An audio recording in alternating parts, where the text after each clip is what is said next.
سلام بچه ها، من امیر هستم، ساکن ایران. خب برای پارت قبلی که پارت یک بود همینجا چالش رو گرفتیم که 4000 رو بود. خب بچه ها بخشی حالا پارت دو رو یکم طولانی کرد. پارت دو رو به امید خدا شب میگیریم، زیرا که اینجا بچه ها سال 1390 این ساختمون ساخته شد. خب بعد یه موشک چیزی خورد بهش، خراب شد. الان پر از جن و نمیدونم جسد و روح و اینجا هست. زمان است که جنگ صدام و ایران، این شش طبقه مایی که میره بالاش همش صداهای عجیب غریب، صداهای جیغ دختر، صداهای جیغ پسر، صداهای جیغ من نمیدونیم حالا واقعا آدمن یا جنن، ولی خب صد درصد صداهای جن ایران. ها بچه ها اونجایی که رفتیم هزار رو شمع روشن کردیم، گفتیم آیا رو اینجا هست و دیدیم یکی رو شمع فوت کرد و شمع رو خاموش کرد و یکی زد به من و صدام کرد، گفت امیر من خلاصش بخوای خیلی ترسیدم. خب ولی خب یه چیزی، من به خاطر شما این کارو میکنم که فقط یه لایک و سابسکرایب بگم، چیزی ازتون نمیخوام، زحمتتون رو نشه ها، یه لایک و سابسکرایب بزنید، یه دکمه دستاتون خسته نمیشه که. خب برام بچه، خب این ساختمون بود که حساب کردیم، همین ساختمون دقیقا این ساختمون خرابه بود که صاحبش پول نداشت بسازتش.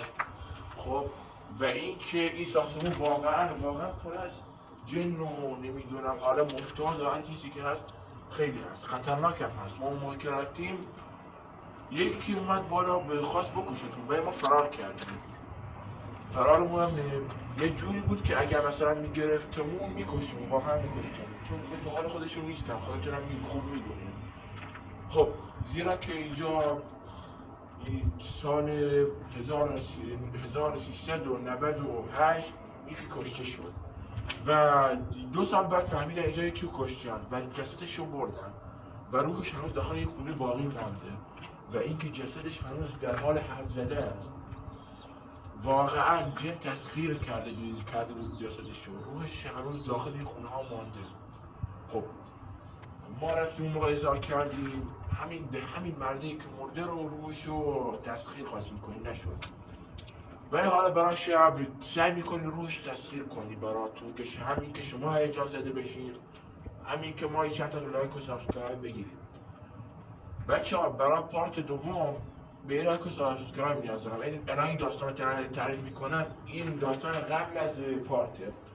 میخوام بگم که تمام اینا رو بدونیم.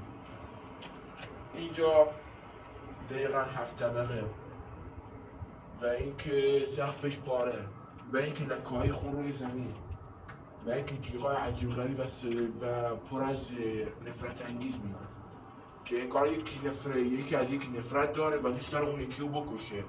حالا این مردی که کشته شده یکی کشتهش انگار، و اینکه داخل همین خونه این مرد انگار دوست داره همه آدما رو بکشه، چون آدم اون بوده اونو کشته و روحش دوست داره همه رو بکشه.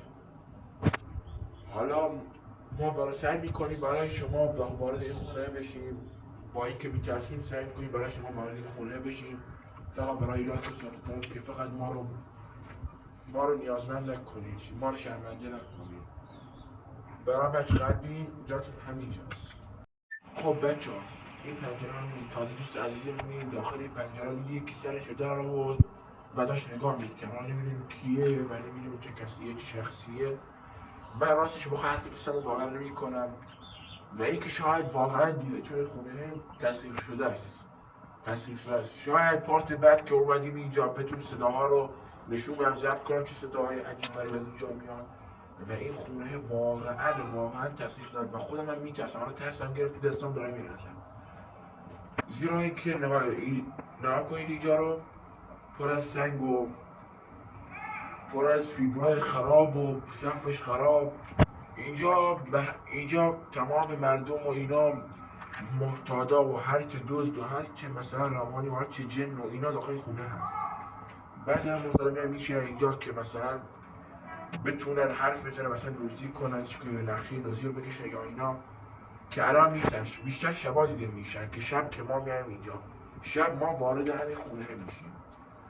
این خونه انقدر تاریکه که چشم رو نمیبینه، اونم شب. الان که یکم دیده میشه، ولی تاریکیاش که پر از روح و جن و هر چی شیطان و اینا داخل این خونه میبینیم. این خونه ساخت قدیمه، واقعا قدیمی ساخته شده. داخل نه آدم کشته، روح آدم مونده داخلش و اینکه نفرت داره از این خونه، چون داخل این خونه کشته شد. و اینکه من و رفیقام شب روشن میکنیم و دستگاه گستور رو نصب میکنیم، خب که جنیابی رو تشخیص بدیم که مثلا کجا سوره. خب بچه اگر میخوای برنامه گستور رو نصب کنید از فروشگاه پلی وارد بشین، بزنید برنامه گستور، همین که سمت تاریکی ها یا سمت غروب و اینا و سمت بیاب و اینا باشه، مثلا روح باتون حرف میزنه و میگه سلام خوش آمدی پیش من و شما میتونید با اون روح ارتباط برقرار کنید و زیرایی که آهنربا هم دارد. خب اگر میخواهید پارت بعدی را مشاهده کنید لطفا لایک و سابسکرایب کنید.